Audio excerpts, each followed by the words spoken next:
अम्मा बचायो कने हला रखो हाजरा बीता अच्छा तो ने पुसा के ठाया तो बचायो मुझे बचायो रिसु अरे हट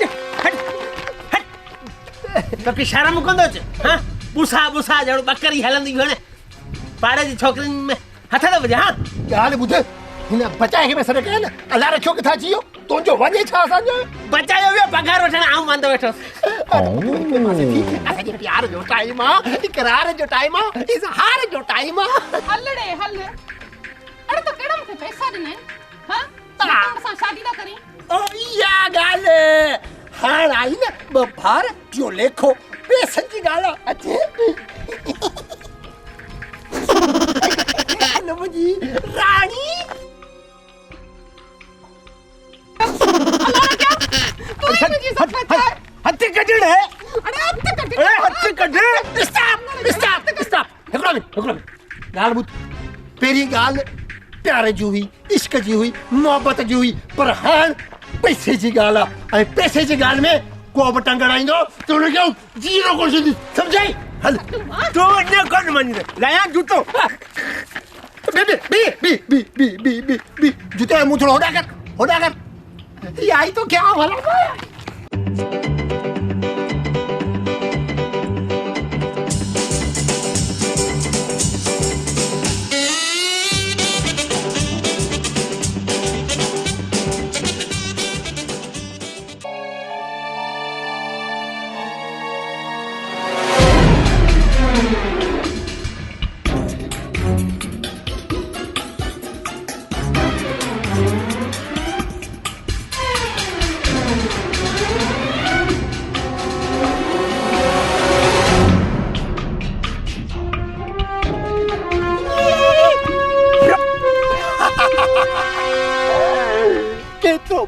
मुझी रानी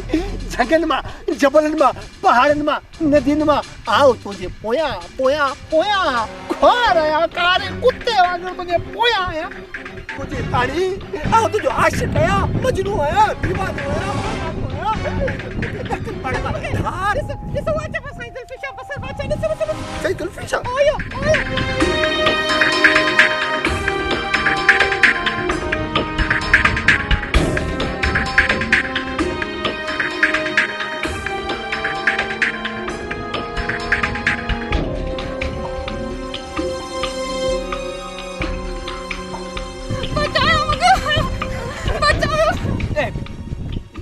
आयशा हां यो वंजवटी पे कुडू तो क्या कुडू लिया वंजवटी हां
ये कह रहा है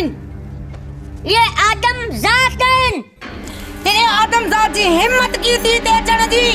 ने भागन मुझे केड़ो हाल करे छड़ियो है न छड़ींदस ने भागन के न छड़ींदस मुझे मागोरी के थकल पूरी बना छड़ियो कर को भी जन इनन ट्रेनी खे वठी करे ते खाने में बंद कर इनन के सजा मिलंदी जरूर मिलंदी इश्क करे जी एनी वनी सजा मासी असा ते राम कर असा सदा सदा बचाने सन बचन दिया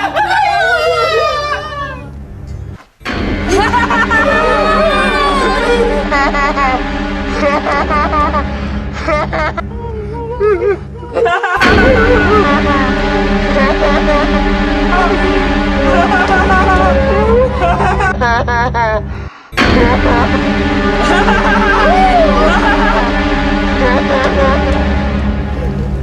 खां पोइ अगर तू मुझे इलाके में आया करे मारी आशिक पुत्र